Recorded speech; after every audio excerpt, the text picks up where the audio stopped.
Hi, I'm Carrie Cassidy from Project Camelot, and I am here today with a very honored guest. Actually, I should say guest, but Michael Schratt is joining us, and he's going to be helping to ask some good questions to our very honored guest. And this is Bill Tompkins, and he is a phenomenal individual and a very courageous individual. And it's rare when you get someone like this who will come forward and tell the truth. And we've been waiting a long time for this, let me say that. So Michael Schratt is an aerospace historian, and very happy that he's here with us today.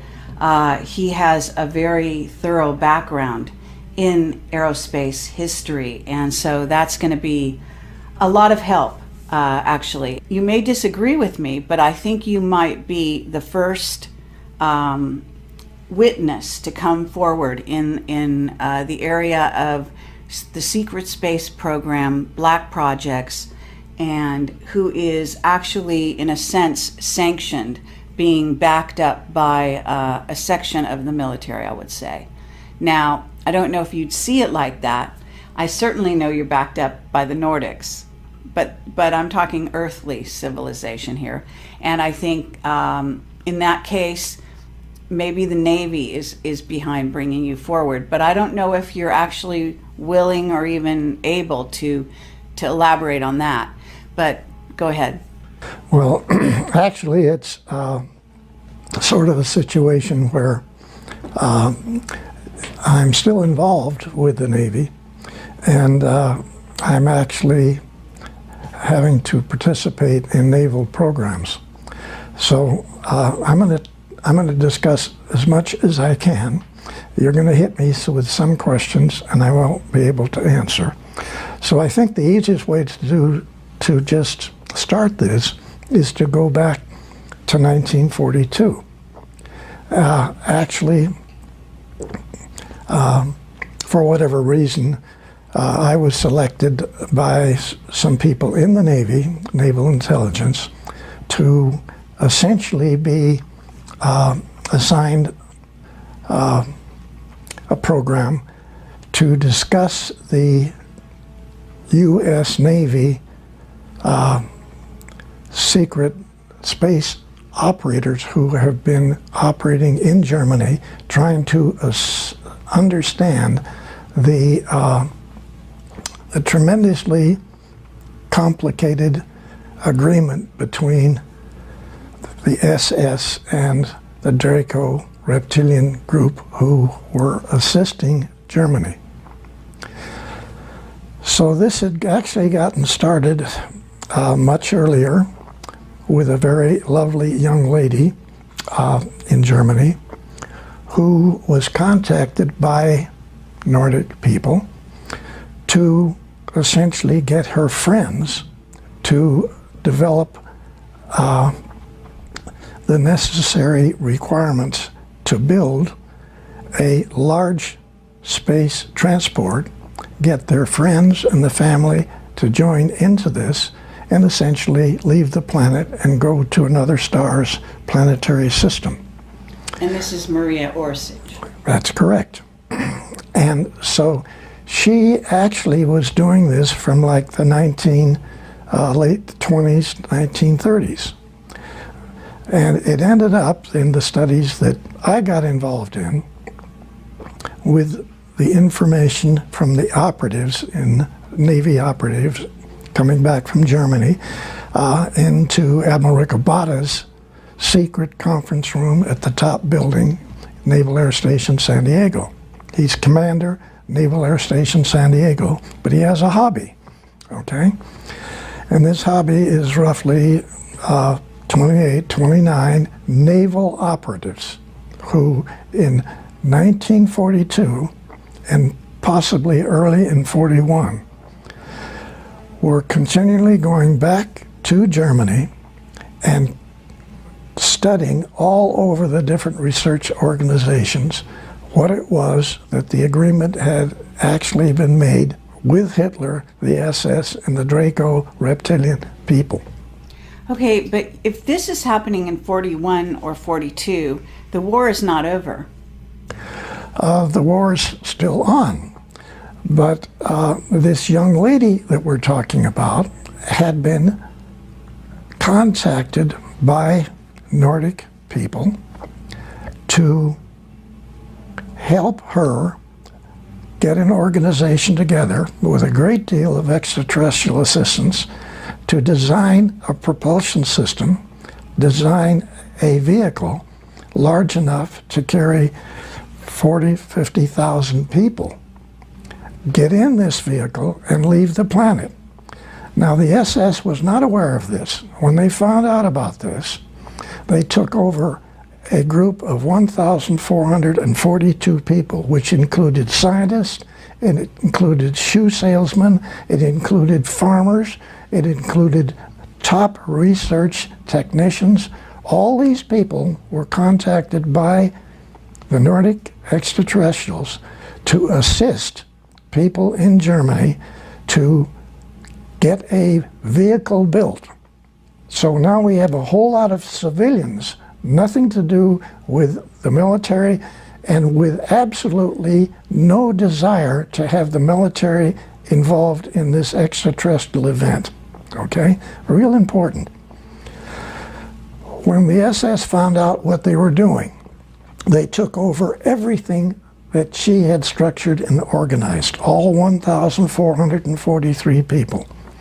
They had been hawking their farms. They had been getting everything they could possibly get in the way of money to design and build massive size spacecraft transports. That's not what the SS wanted. So they took over this facility and they jumped in and grabbed everything. After only 2 months, Hitler made the decision, let her and her organization go ahead with what they're doing. We're going to be working with the Draco reptilian group. So now we have two groups that we can get, and we can cut into them anytime we want. We can take it over again anytime that it was necessary. So actually, they allowed the second time for this group to design and build these spacecraft transports, with which many of them later on, even after, during the war and after the war, to leave the planet. Some of them went out and came back. They actually had large facilities that they utilized as in underground facilities in Antarctica. The Draco reptilian people had two enormous caverns, and I don't want to get off into that subject now. We can talk about it later. But there are caverns all over this planet which different extraterrestrial civilizations have been using, yes, okay, for thousands of years. Mm-hmm. Now, back to the SS. What the operatives found was an unbelievable series of situations that literally, when they gave their briefings to Admiral Ricobata, we also have one at least of 3 other Navy captains in his office at the time of this briefing to sort of set the stage for this. Okay, can I get the year that they did the briefing with Ricobata? 1942. Still during the war? Still during the war. Incredible. Okay. Yes. Yeah. Now, Admiral Ricobata, well, there was a large table. The operative sat on the other side of the table. Admiral Ricobata sat here, I sat next to him, and one of the 3 Navy captains sat next to me. The typist sat at the end of the table. That's the only people that were in there. We always had the same people. Essentially, all of these meetings, all of these disclosure meetings took place at night. The Admiral's aide would wake me up, sleeping in my barracks. He tapped me on the shoulder, and all he said was, "He's here." He escorted me across the facility over to this tall building, which is the command center at Naval Air Station San Diego. There's a small office near the top of this. That's where these disclosure meetings took place. So these operatives then brought back this information, which is, even Admiral Riccobata said, "I don't believe one word you're saying, young man." That came up over and over. Okay, can I ask you the name of the other Navy captain, or are we not to know who that is? Actually, I have to say I can't remember it right now, so that gets me out of it. Okay. Yeah. All right. But I really don't remember. Okay. Okay. But these operatives themselves didn't believe some of the information that they had to bring back, and so all they tried to do as best they could is present a package of information. Some of it even had manuals. Okay, some of the manuals were in hieroglyphics. All of the manuals were in German. Then they had photographs taken inside of research facilities in Germany. They had photographs of UFOs. They had photographs of maintenance people working on UFOs. They had photographs inside of the UFOs. Okay, now I want to ask you something, because these operatives, you're calling them operatives, were these regular human beings, and how were they getting access to Germany at this time to get this information? Was this something that they were allowing the Americans to have? What was the relationship? Okay, basically, Were they spies? all of these young men were either lieutenant JGs or full lieutenants in the Navy's intelligence. These people were all American-German family people. All of these fellas knew Germany. They even knew all the accents in different areas in the surrounding countries. These are beautiful guys who were dedicated themselves to be essentially spies for the U.S. Navy. Okay. Now, this was totally unaware with the Air Force. All right. Everything that I'm talking about is on the Navy side of what took place way back then. Right. Okay? So these operatives would bring back photographs of the different vehicles. They would bring back data, sometimes documents, all in German, and or some of it in what was then considered to be the closest thing was to be essentially hieroglyphics that we found later on underneath the pyramids.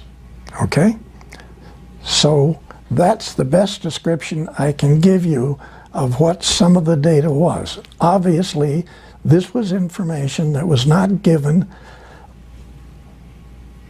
to Germany by extraterrestrials using English language, where otherwise many meetings that took place later on with extraterrestrials, they could give you the information in 10 or 20 different languages. But that's not what we got, okay?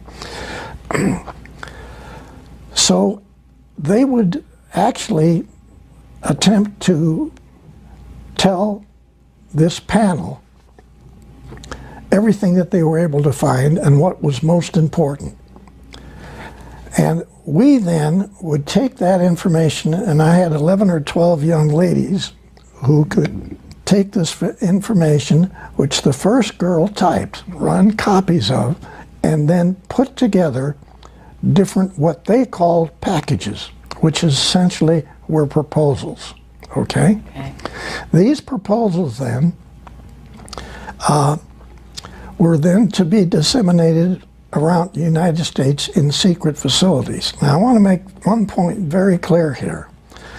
Actually, what was on the Rinse radio program last night was a document that actually was put together later at Douglas, because Douglas got one of these packages. I personally took it to Santa Monica Douglas as one of the first of 4 top, not aerospace, aircraft companies, which became aerospace later on. Remember, everything that we're talking about here, I don't know how to make this clear. You're trying to decipher, you're trying to understand not just other extraterrestrial people information, but everything that you're getting is totally unreal to every single PhD on the planet. I have to say, people don't realize what took place in 1942 in the Naval Air Station at San Diego. This is unbelievable. And it's not just a statement of unbelievable. You couldn't understand it. When the documents were then taken, and I had to use one of the two airplanes that Admiral Riccobotta had. He had a twin-engine Lockheed Electra, which we used to fly back in the eastern part of the country to laboratories and naval bases. And then he had a 7-passenger high-wing single-engine plane, which we flew to Douglas and into Lockheed, out on the desert to the Navy facilities out there. So we put together rough information, and I want to try to explain what that information was.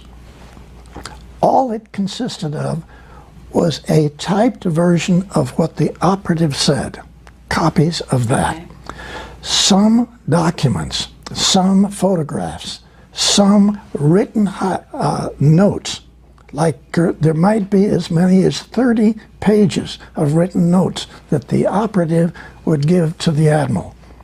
Okay, now I'm going to stop you there and ask you, Riccobotta and yourself, can we get a little background on why you two guys were so instrumental in this process? Now, I know something about you from reading your book, and I want to highly recommend his book. It's fascinating. But I do want to share with the audience here, you know, Riccobotta, you told me on the phone, I think you said he was Australian and he wasn't trained in America. Is that right? Yes, and you're asking a very important question, okay? What you're asking, it's extremely important. We're going to have to step back our thinking here to the people on this planet. Okay. They don't know there's extraterrestrials. Yeah.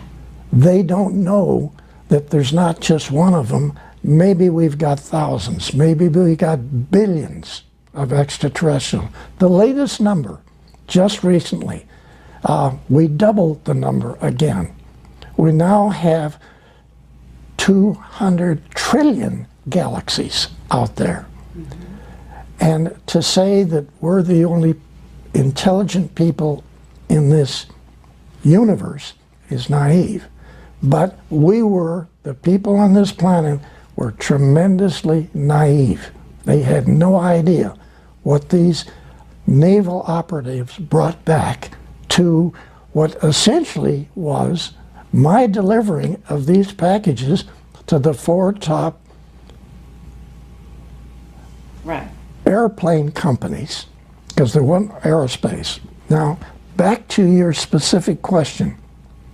Who was Admiral Riccobotta? He was born in Australia. He came to the United States, went to school, joined the Navy as a 3rd-class seaman. He worked his way up.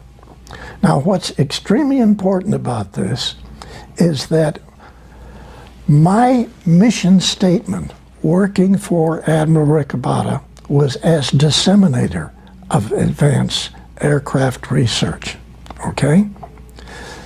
That was my mission statement working for Admiral Riccobotta, was a copy of 80% of his statement, who was written by the Secretary of the Navy Forrestal, okay?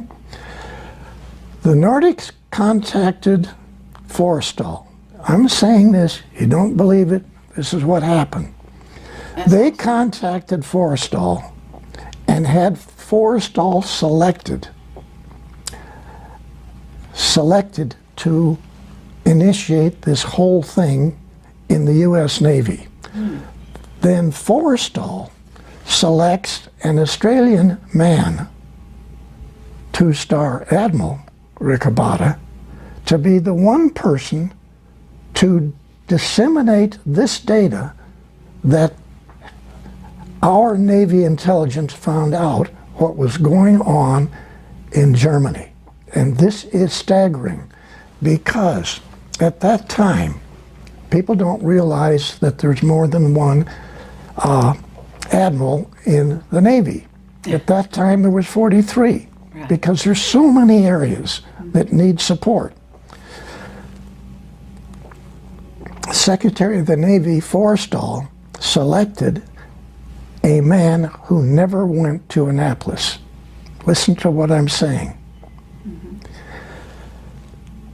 Every PhD on this planet, whether they're for science or for medicine, have been given incorrect information for thousands of years about the history of this, not just this galaxy, the universe. They had been given information which was controlled by Draco reptilian and other extraterrestrials not to know what was really going on. So every book in every university on this planet had misinformation about every field, every technical field you can come up with. Okay? Yes. So when the operatives had to carry this out, they were not asked to study these packages. They were directed to study these packages. These weren't requests for proposal. This was a demand factor that this information that got typed up and the information in these packages to all of these research universities, to all of the top Navy laboratories, the facilities out at China Lake, the underground facilities at China Lake, Caltech. Actually, I didn't take the first package to Caltech in Pasadena. I took their first package to the underground facilities out on the desert called China Lake. And it's just north of the Air Force facilities off of Highway 395 out in the desert in California. Right. And I'm saying people don't understand or realize or gasp. They don't get what has happened. And I'm not trying to build a story here. All I'm trying to say is, hey people, hey you guys, everybody that's listening to this program, okay? You people have been told for a minimum of 6,000 years total incorrect information. From medical, from science, from history, from astronomy, from mathematics, you name it. Everything you've told. Yes. It's not. I really appreciate you. Yes. This is a lie. I hear you. It's great. Can I ask you one thing about these operatives who went into Germany to get this information? Did they? We know there were spies from your description, but so they were undercover, so to speak. Yes. And they must have seen the craft with their own eyes as well. Yes. Correct? Yes. Absolutely. Okay. So in some cases they were working on the craft even. They actually got on board, got inside. All right. They took photographs inside, stuck them in some place, and managed to be part of the package that was delivered to Admiral Ricobata. Incredible. Now, what do you think? First of all, you're telling me Forrester had contact, and his contact was with the Nordics. They chose him.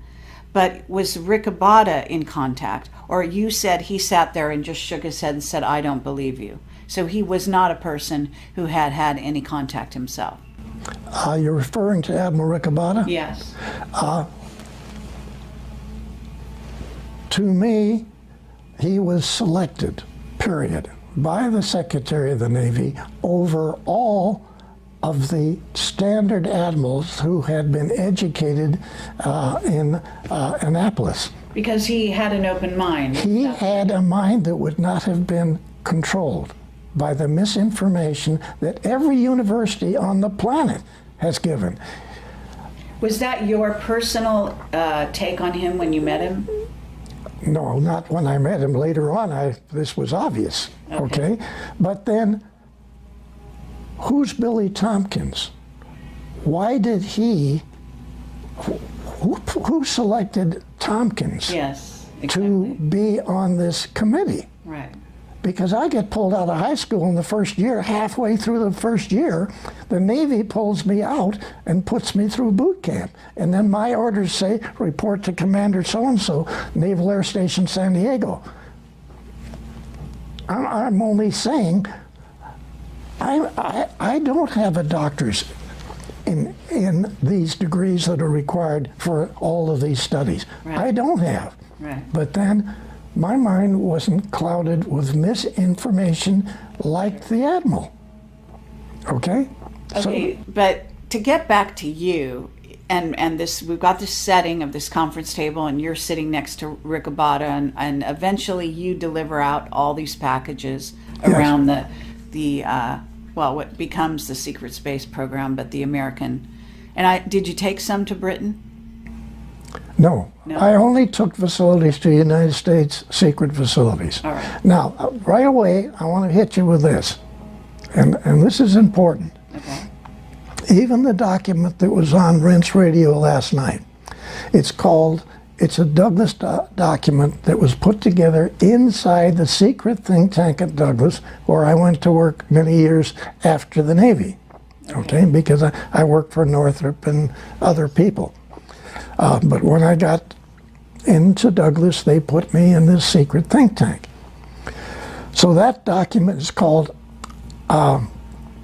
it's a big thick thing, and it has the Douglas logo on the front of it, and it's called Unconventional Propulsion Schemes, okay?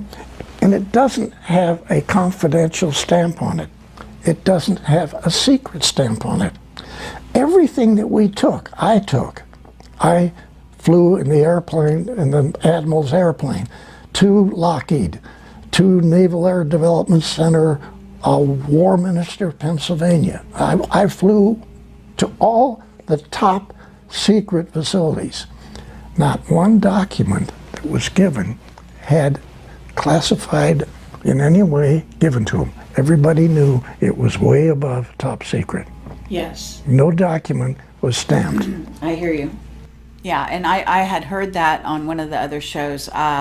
So the idea being that if it wasn't stamped, people wouldn't notice it. They wouldn't make a big deal of it. Yes. It would just pass through hands. If anyone whose eyes caught sight of that document accidentally, they wouldn't see it, so to speak. But it's an interesting way to handle the most classified subject on the planet. Absolutely. Well, actually quite ingenious, really. So again, but I want to get back to you, because here you are, you're a kid at this point. I mean, right out of high school? I'm 18 now. 18. Okay, so you're 18 years old, but they've chosen you. I assume Forrestal and the Nordics chose you. Did you already have contact with the Nordics before you went into this program? Okay, let's go back to February 1942. Okay? Okay. They call it the Los Angeles sighting. What took place, actually, my mom was back east, and my dad, my brother, and I had rented a large apartment in Long Beach and California, and this was in a large home that had been broken into 4 apartments. So the second floor actually is 30-foot ceilings down below.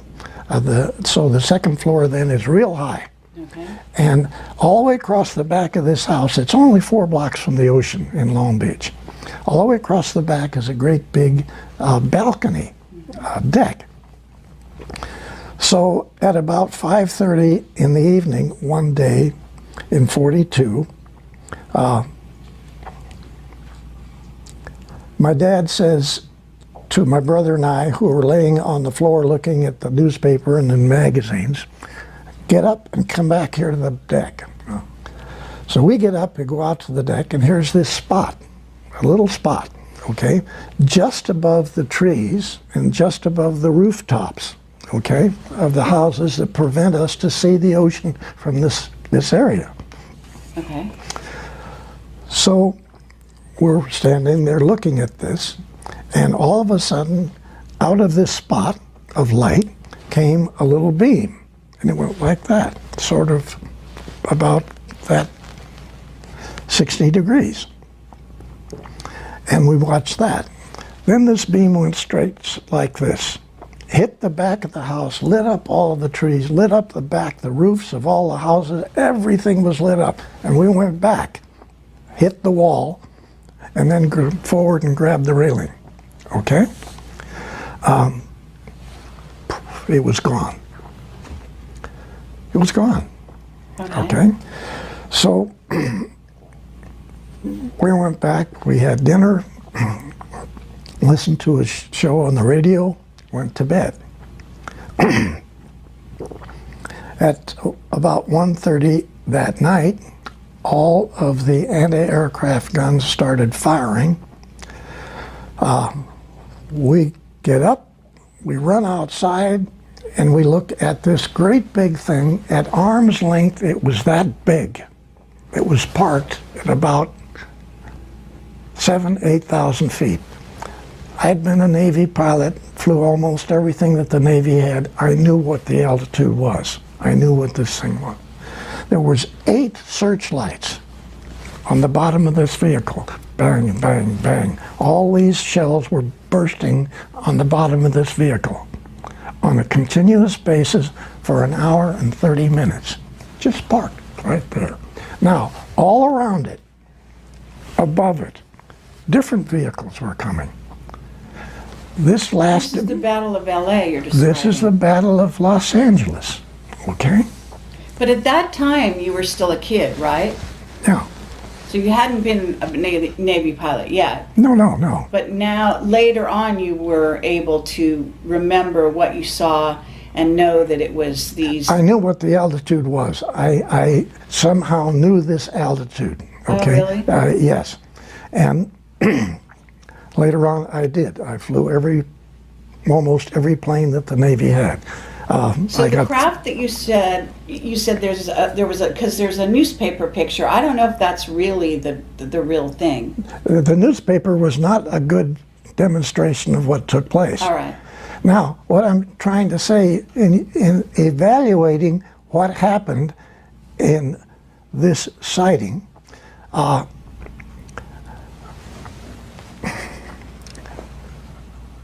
you have to visualize dozens and dozens and dozens of different shaped vehicles.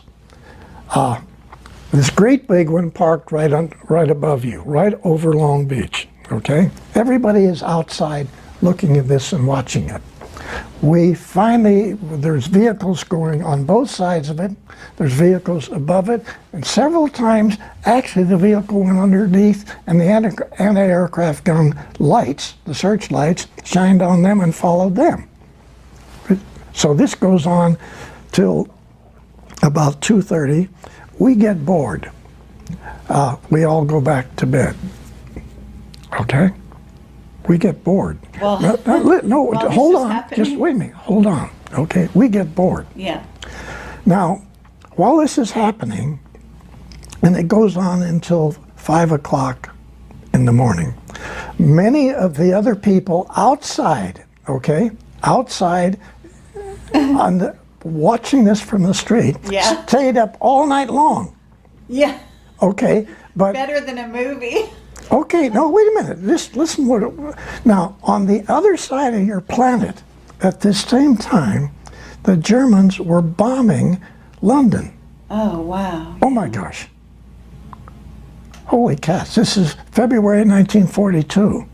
Right. Okay? Incredible. Now, we got bored and went to sleep. Now, I want to make a very important point about the Los Angeles event, the sighting. Okay. Nobody got scared. Nobody got nervous. Nobody ran in the house and jumped with the covers over their head, okay? Everybody watched this thing. Nobody got sick. Nobody got real sick, died. There weren't anything of that. The only people that were killed in this were from our own shrapnel. Now, people watched this same sighting, we found out later, from Santa Barbara. People watched it from San Diego. Sure. This is a massive group of vehicles. Now, listen to this analysis. You got to tell me. There's only two ways this could accomplish what was going on. One, the extraterrestrials vehicle come in over the ocean, okay? Hundreds of them. They go all over Los Angeles. They go to they go to the telescope on Mount Wilson. They make a turn. They either go north or they go south. They fly out to sea, they turn around out over the ocean, and they come back to make you think there's a whole lot more vehicles there than actually there is. They either had to do that, or we watched thousands of vehicles come in over western United States from 1:30 to almost 5 o'clock. And they shot at them and weren't able to hit them or destroy them in any The way? shells burst on the bottom of them. They're not bursting on the bottom. There's an electromagnetic shield, but the shell hits and it blows up, but it doesn't do any damage. Now, yes, we did shoot down 2 small ones, which were not occupied. One of those went in the ocean only a half a mile off the Rainbow Pier in Long Beach. Your Navy picked that up. So your Navy had an extraterrestrial vehicle in February of 1942. Okay, so that's before the operatives came back with the information. Because you said in 1942 they had... Okay. This took place just before I was contacted, pulled out of high school, thrown over to Naval Air Station, North Island. Okay? What this says is that a whole lot of people who were involved in this sighting immediately knew there were extraterrestrials. Now, I want to take this a little further. People who watched this sighting, and this is not, there's documents that prove it, but they haven't been released.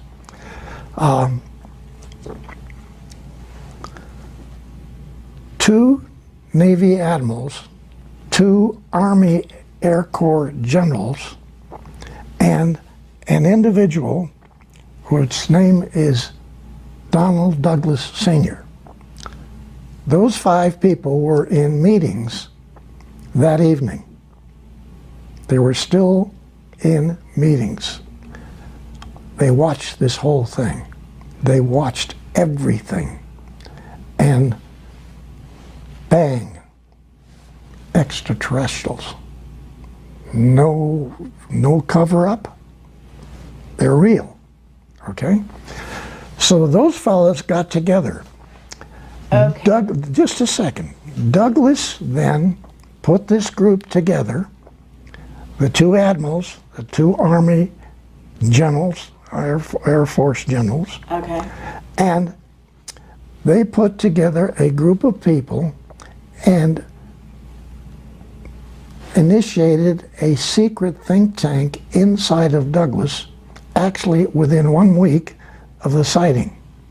Yeah, that's fabulous. And so, you know, we talk here that this is February 42. 1951, I went to work for that secret think tank inside of Douglas. I had been working for Northrop for 2.5 years. I worked for North American for a short time. I worked for Lockheed for a short time. And then somebody telepathically told me I need to leave Lockheed and I need to go to work over in Santa Monica at Douglas. I didn't read a document that said do that. Okay. So I went over and applied for a job as a draftsman. Okay, I'm sorry, not a draftsman, as a model builder of metal wind tunnel models. Okay? Because remember, I had built a group of models over quite a number of years. Yes. But I still, I mean, I want to make sure that we have this, the LA sighting, the LA Battle of LA, because that was so amazing. And this is even prior to Roswell. Yes. Okay. And in essence, are you able to say who those other people are? Because you said Douglas is one of them. But the other admirals and generals that were in that meeting, that small meeting, watching all of this, who then put the secret think tank together, who they were? Is one Curtis LeMay? I mean... Yes. Okay. Bobby Ray Inman, was he alive then? I don't even know. He was just a kid then. So he wasn't. But Bobby Ray Inman later on became the #1 admiral. Still is. Yeah. But I'm just saying, he, 26 years, he ran with the ball. Right. Okay? Yes. He knew what he was talking about. Yeah, oh, absolutely. So, okay, but did you know, the Battle of LA is going on, but at the same time, did any of the ETs in that craft, I mean, and do you know which ETs were doing this? Was it the Nordics? Did any of them, you know, teleport down to meet anybody? Was there any reported encounters during let's go 24 back. hours? Let's go back to Douglas Sr., 2 Navy admirals and 2 Army Air Corps generals in a meeting. Okay, they had been in meetings all day long. They were still in meetings. Right. Because it's only 7:30. I mean, come on. So they watched this event, and they immediately structured and organized this group of people, pulling in all of the top scientists they could pull them in, put them inside a secret area inside of an aircraft company. Douglas Sr. did this, so you got to give him credit. Yeah, sure. For this. Now later on, we had a lot of problem with his son in there because he didn't know what was going on. But Sr. was brilliant. He put this organization together, which ended up being a major organization later on, studying extraterrestrial, and is still studying it. So are you saying that was the beginning of MJ-12? Yeah. In a word, yeah. Excellent. Yeah. Okay. Was Forrestal one of the admirals? No. In that meeting? No.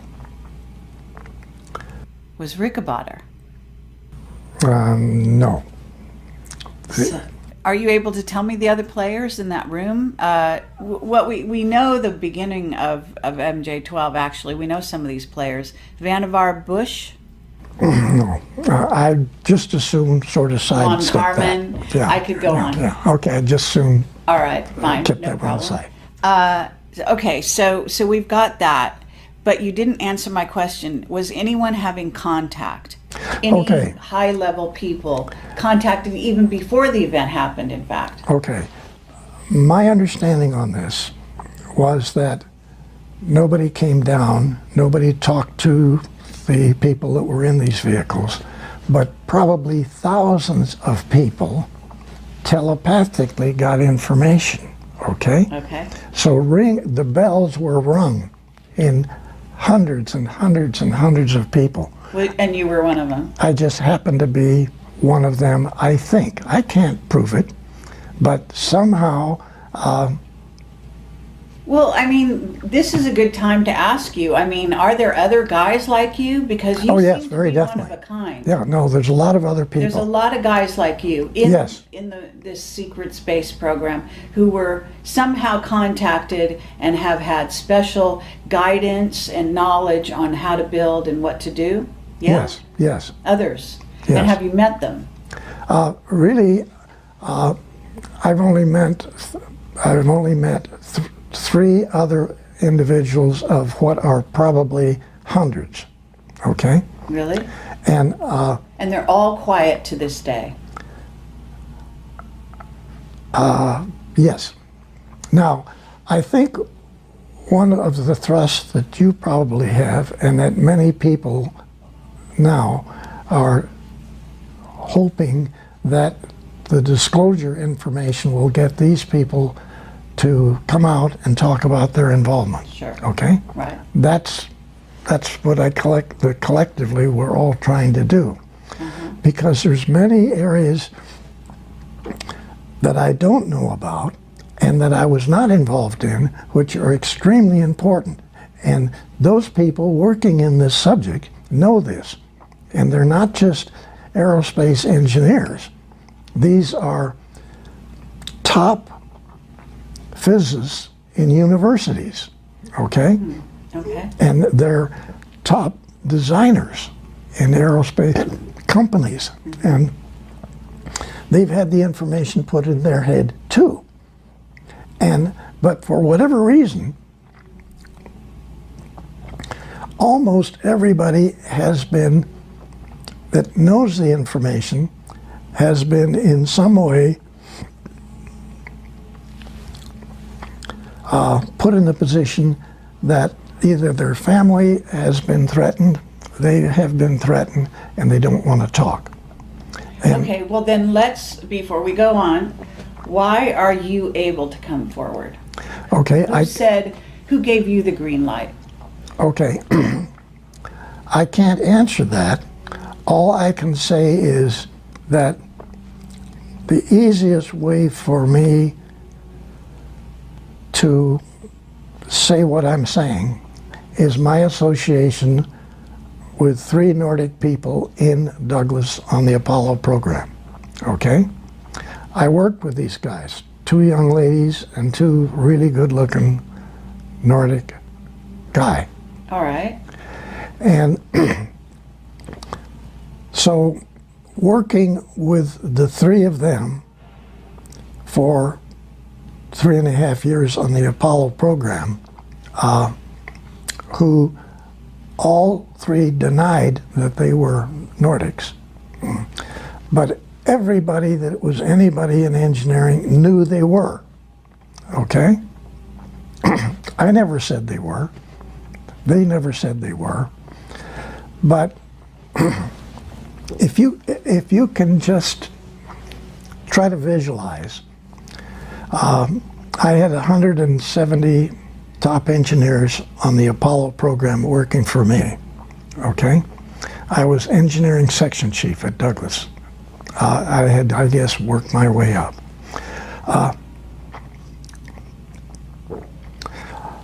I come up with approaches and concepts, and I get these implemented by all my designers.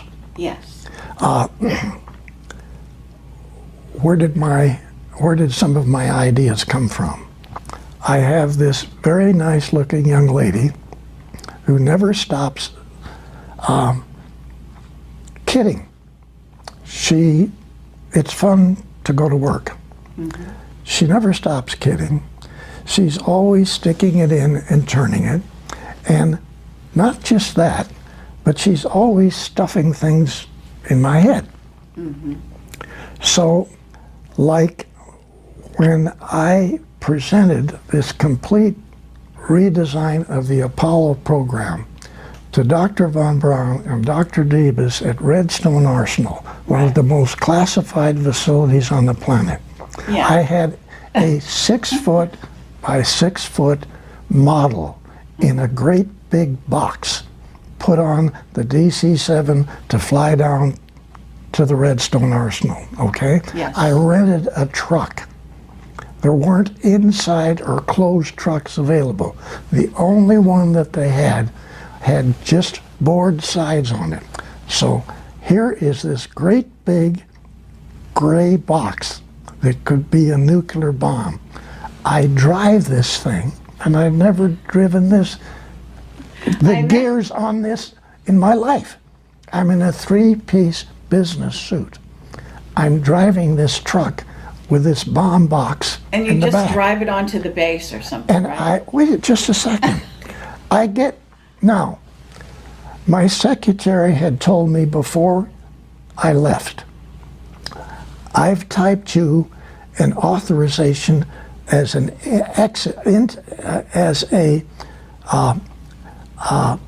allowance to go on board the base, okay?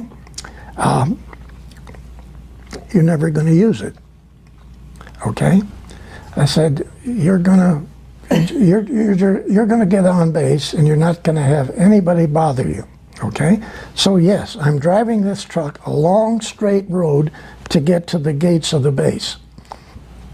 And she said, I told you before, Billy, telepathically, I'm driving the truck, just keep going. So the gates open, okay? So great. Now, off on the right hand, wait a minute. Great movie. Yeah, Okay. off on the right-hand side Yeah. is this massive parking area for all of these trucks, all of the people to get on base, go through the security checks. It's one of the most classified bases on the planet. Sure. And the doors open, the gate opens, and none of the 4 police guards at the office, they didn't pick up their rifles and come out and start shooting. Nobody did. The rifles just stayed by the front door where they stood. But is this Nordic mind control? Yes, Is it? yes. Okay. So, What are you telling me? You're here because of Nordic mind control today? You know what I'm saying? I mean, is that what's happening? I mean, are these, top admirals who've been in this game now since 42 at least, are they letting you come here because they've been persuaded to do so, or because they've been mind controlled by Nordics to let you come? okay. I have to say, really, I don't know. And I really Fascinating. don't know. I love that. Okay? That's Okay. awesome. Okay. That's awesome. I would say that that's probably how you got, actually, I didn't just mean here disclosing, but actually here talking to me, because I'm usually the most dangerous woman out there. I mean, to tell you the truth, that's my reputation. So somebody letting you talk to me, I mean, I know the Nordics are cool with me.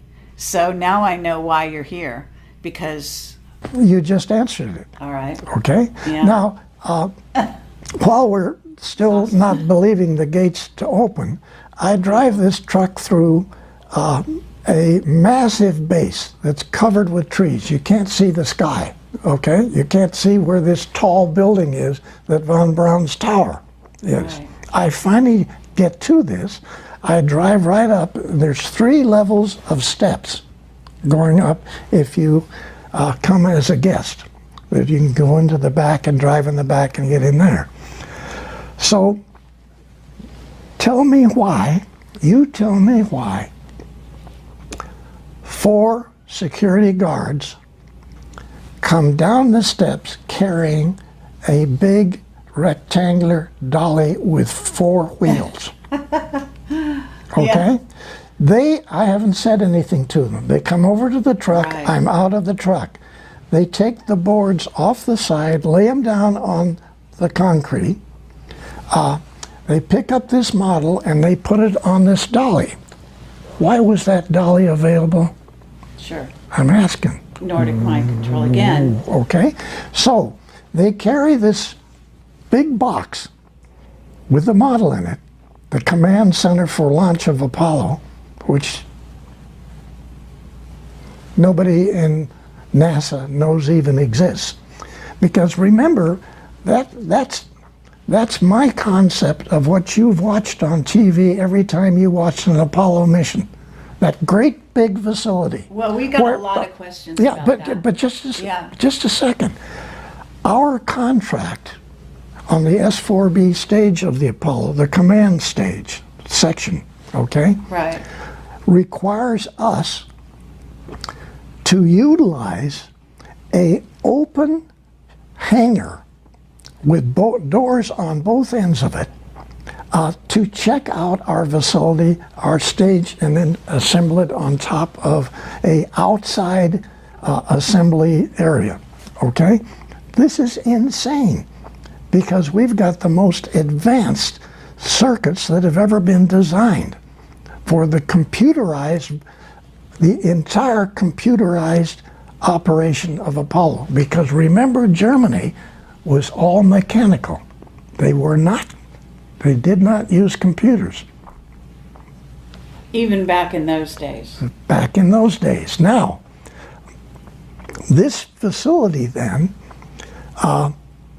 has this massive outside structure where you assemble your stages on this, and it's 270 foot high, okay, out in the open, and then somebody lights the engine and we get the engines to operate and it lifts off. The checkout of everything is outside. The checkout of the facilities and every part of the whole program is out in an environment with the doors open in a hangar. Okay, are you trying to tell me that because it was somehow camouflaged and so people wouldn't look or couldn't see it, or? No, I'm saying that our contract required us to do all of the assembly and checkout of our stage, which is the controlling stage of Apollo, in an open hangar in the worst atmosphere that we can do it on the planet, because the humidity at this location why is was it like that? I mean, was yours. Are you saying you made a redesign from that, or I said to Dr. Debus and Dr. Von Braun in my briefing that I don't want that hangar that you want me to check my stage in. I want, well, first of all, you guys with the V2s in Germany, roughly 68% of the time when you check it out and then you lift it, there's problems with your own V2s. Yeah. So I'm going to check out my vehicle, first of all, in an inside closed area in the vertical position. And I'm going to keep it in a vertical position till I pick it up and put it on top of the lower stages. Okay, but I want to know why, if the Nordics had this amazing technology and they were helping you and feeding you ideas for Apollo, why was Apollo so rudimentary? Is there a completely other Apollo that we never saw? Because we know that things happened on the moon once they got there, and you said, you know, and I want to talk about all that. But you know what I'm saying? In other words, you're still talking about this module that has, you know, is basically a rocket. You know, it's like a tin can. No. That's old technology. Why did they let the humans continue with that kind of a design? They could do what you would say would be a partial assistance to a country, and maybe we say they used the United States, okay? Now, the Germans had been playing with rockets, liquid rockets, for way before World War II, and even World War I, okay? So they have their command center, the launch center, underneath the ground with concrete above it in a silo, an underground launch silo with a periscope up on top. They can look through. I said, we're not going to do that. I not only want my vehicle checked out in a vertical position and assembled that way, but I'm not going to use your underground launch facility for my cabinets full of support, checkout, and launch equipment. I want a facility which will be a closed facility to assemble all of the stage and check them out. Okay?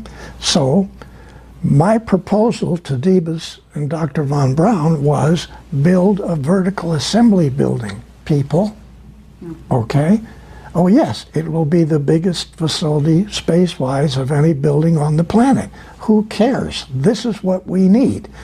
I got from checking out the German V2s in Germany in a horizontal to a vertical and then encased in a white room, and actually my proposal was a white room atmosphere. Right. Air-conditioned atmosphere, because we were playing with advanced circuits and rocketry and communication systems that nobody had ever done. So the chance for something to go wrong was astronomical. And what I presented to Debus and Von Braun was not just buildings, completely changed the whole checkout and launch at the Cape for production launches to the moon. Okay? So if you'll remember in that book, Selected by Extraterrestrials, there's a drawing in there that shows Cape Kennedy, Complex 39, and then a whole bunch of complexes all the way down this side for Launch Complex 39s, and then circles down here for these massive truck facilities to haul up all the equipment to build a 10,000-man naval base on the moon underground. Okay, yes, but did this get built the way you wanted it to? It finally did, yes. Really? The facility got built exactly the way the four major changes to the Apollo program came out of 170 guys in a engineering area called Launch Complex 39, which we designed at Douglas. Okay? Okay, but you're still not, you didn't answer my question about the technology. So you're basically saying, because this is interesting, you're saying that the Nordics have some limitations in the way they help, in the way they interfere with planet Earth. Is that what you're kind of getting at? Okay, you're getting complicated, your questions, but we have to step way back. Again, not really understood by the public, okay?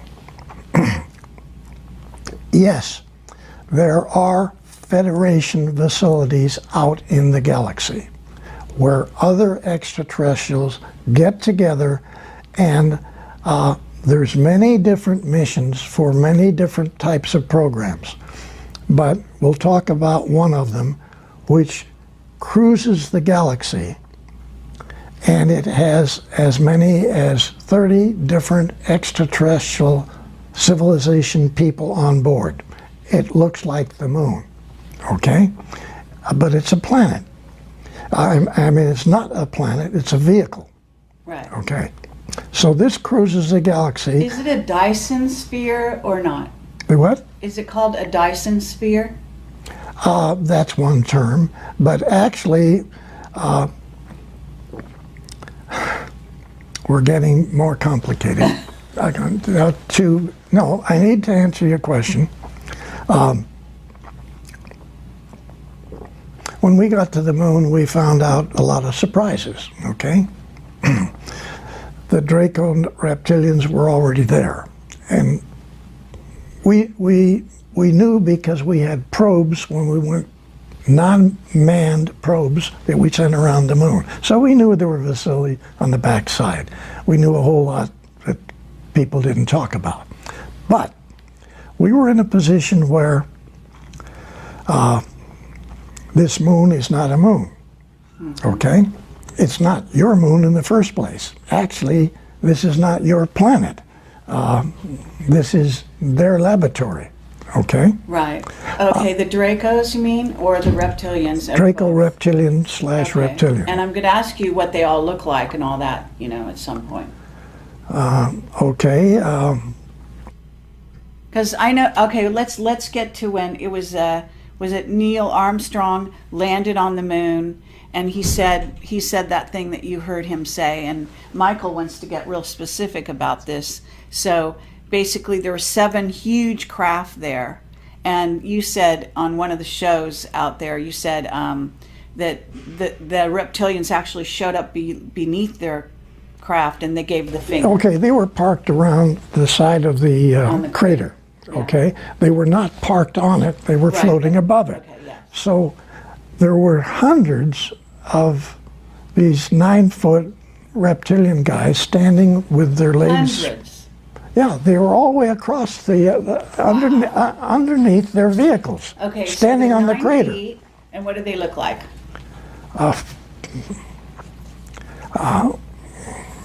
They're ugly looking, lizard, alligator type people. They got the same skin as the lizards got, okay? And terrible looking faces. But then they have the ability to shift and look like a human. All of them do, okay? Okay, do you think Von Braun was a reptilian? No. You really don't? No. Okay. Your president, yes. Oh, which one? George Bush Sr.? Yes. Yeah. Sure. And Bill Clinton and this guy you got Obama. rid of. Yeah. Yeah. They all were. Right. Okay. So, and they all have this ability to make themselves look like real good-looking people. And you're saying Trump isn't one? No, he's not. Okay. Well, that's a relief. And and he knows more about this subject than people realize. Oh, okay. Excellent. But trying to get back to your earlier question, these groups of extraterrestrials who work together but are at war with other extraterrestrials, okay, have these vehicles that look like a planet. Right. Like our moon is a vehicle. It's a command center for this arm. The easiest way to look at this is to put your arm out like this, and you be the center of the galaxy, all the way out to here. There's 4 arms on our galaxy. One of those arms has a place here which is called planet Earth. You're not downtown where all the action is in the galaxy. You're out here. You're in the area which galaxies, as they rotate, throw off. Okay? So you're sitting here on the tip, near the tip of the Milky Way galaxy, you, Earth. Okay?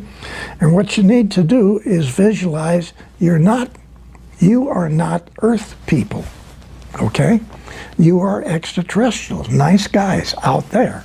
So you know that this little planet is going to get thrown off, maybe take a couple of weeks yet, but eventually it's going to get thrown off. So that's why this is happening. This is why this is happening. Okay. Okay? And 2,000 years from now, we'll probably be picked up with another galaxy. We're just floating out there. And this goes back to the problem that we had before about the number of years that you can live. We'll talk about that later. But back to these command centers which operate throughout the galaxy to monitor bad guys and attempt to get them to back off. So isn't Phobos one of them? Yes. Okay. And so essentially we have nice guys in there and even some bad people in the same vehicle. and they discuss wars and disagreements and this sort of thing. But back in their own planetary part of the galaxy, they may be at war with two of the same guys that are in this together. So this is like a center of information, sort of like a group of people who are trying to get along for certain specifications or certain events. Those guys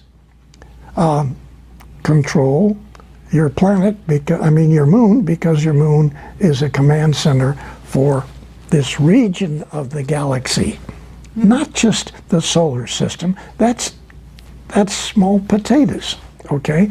The thing that's sitting right in here, which is you call your moon, okay, is a massive control center for this whole part of the Milky Way galaxy. Okay, wow. Wow. Wow is right. But what about Saturn? I thought Saturn was more like that. Saturn has large facilities on it too, but those are other agendas for other people, okay?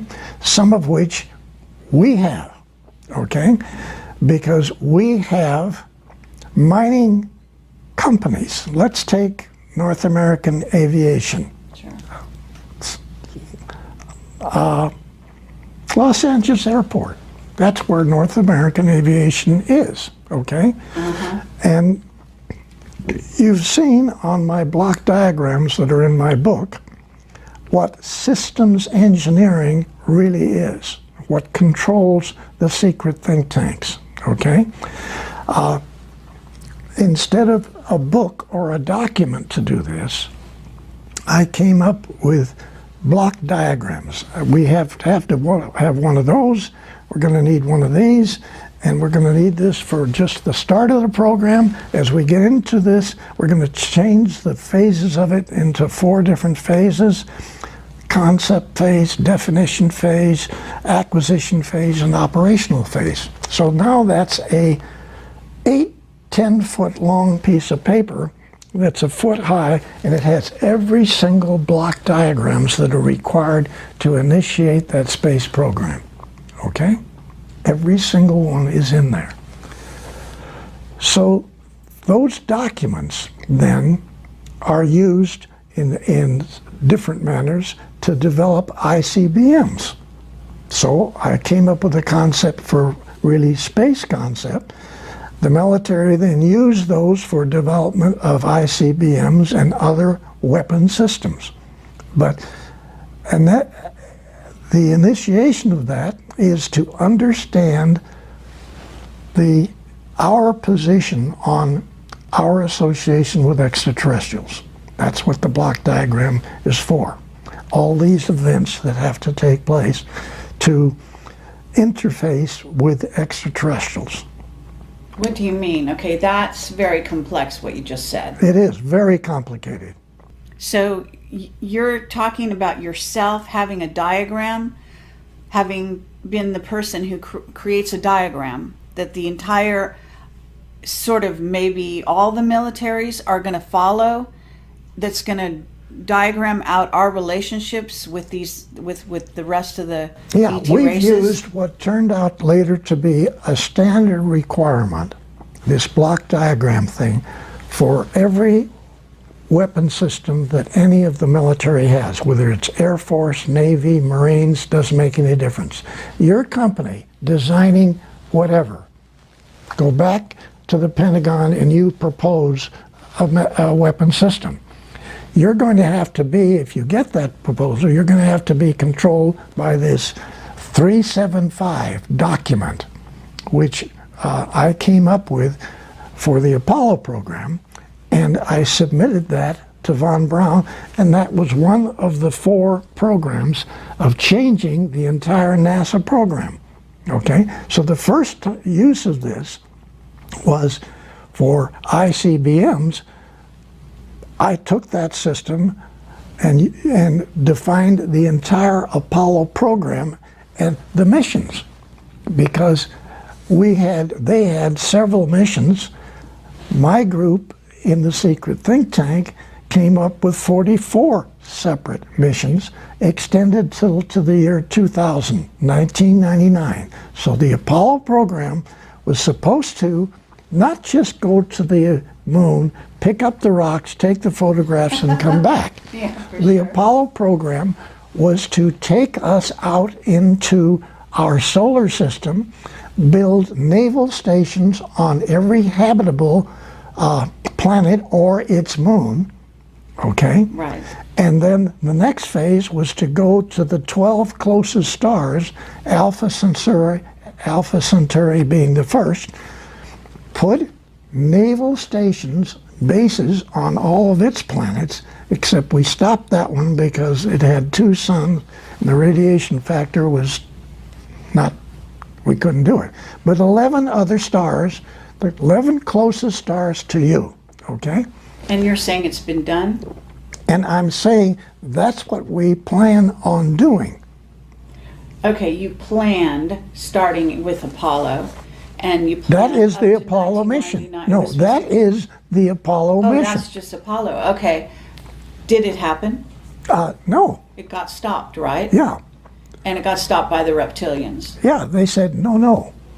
Okay, now this diagram that you're saying, this block diagram that is the militaries are all following, it basically is, in a sense, your design initially. It came through you, but it must have been downloaded to you somehow from the Nordics, Okay. saying what Earth people were going to be allowed to do. Is Yeah, that what it's saying? okay. What kind of weapons they could or couldn't build? It was not for weapons. It was for us, and actually that's in my book. Right. It was for us to go out into the galaxy. Everything that's necessary to build a transport or a vehicle. Go out in the galaxy, have communications with other extraterrestrials out there, and set up businesses with them. Right. Maybe we could mine stuff for them. Maybe we had certain materials they don't have. We could market these. Okay. They may have things that we want to buy. Set up communications with other civilization people out in the galaxy. That's what the first block diagram was for, and that's what the mission was to have originally been, what we recommended. Okay? Yeah. Now, yes, Nordics put that stuff in Billy Tompkins' mind, and he runs with this ball. Okay? But you've got it in the book. I mean, that's what our thrust was. It was not military. Then the military picks up this document, and they run with that of every military program anybody wants. Okay, but when you say the military picked it up, I mean, here you are kind of almost embedded in the military. You're dealing with von Braun and Diebus. Now, they're Germans. Yeah. Okay? So there is some kind of interaction going on between still Germany, the U.S., and then Project Paperclip. Yeah, bringing right. over all the Nazi scientists. Yes. And at some point we're being infiltrated. It's clear in your book that you, and especially your close friend that you worked with a lot, you used to talk in the dialogue of the book. You're always saying someone is interfering, someone is on a higher level trying to manage this situation. Implement the situation. Okay. So you're having both white hat guys out there, okay, and we got black hat guys out there. And they're both influencing us. And they still are. They have their agendas. And they still are, yes? Yes. Yeah. As we're talking, they're still doing this. Yes. Okay? It hasn't stopped. Okay, before we continue, and I want to take a short break, I'd let you drink some water. I don't want to leave this subject where Michael can ask his question, that he has, make sure that he got his question answered about, again, back to Neil Armstrong on the moon and the 7 huge craft and all the reptilians standing there. You wanted to ask a question. Yeah. So I just wanted to back up for just a quick second. When Bill talks about classified documents not being stamped. That's absolutely correct, because that is the procedure that Kelly Johnson followed at the Skunk Works in Burbank. When they were doing the F-80, the U-2 spy plane, the A-12, and the SR-71, none of those documents were stamped top secret. That was per Kelly Johnson, so you're absolutely correct about that. Crazy, but yes, you're right. Yeah. So, Bill, are we to believe then that you are the genesis of the vehicle assembly building at the Kennedy Space Center? You're the genesis for that idea? Yeah, but that actually is for the NOVA program. Okay. Okay, NOVA vehicles. In the book, I think there's 7 of them in the one picture. You see 7 different types of NOVAs. You see the Apollo vehicle, it's over in the corner, it's a little tiny thing. Then you see these great big things that are 10 times the size of Apollos. Okay, those are all trucks. They're trucks to haul up boring machines for the moon, to bore into the moon, to find areas where we can do our construction of a 10,000-man naval operation and research base on the moon. That's what our Apollo program first phase is. Not just go to the moon and pick up the rocks. We were going to the moon to a program that actually operated, this is 1963, it was operational till 1999. Okay, the moon, the Apollo moon program. Okay, so all these. But it got stopped, and then it continued. I mean, it went black, I guess, is what happened. Yeah. But do you want some water? Yeah. Does anyone else?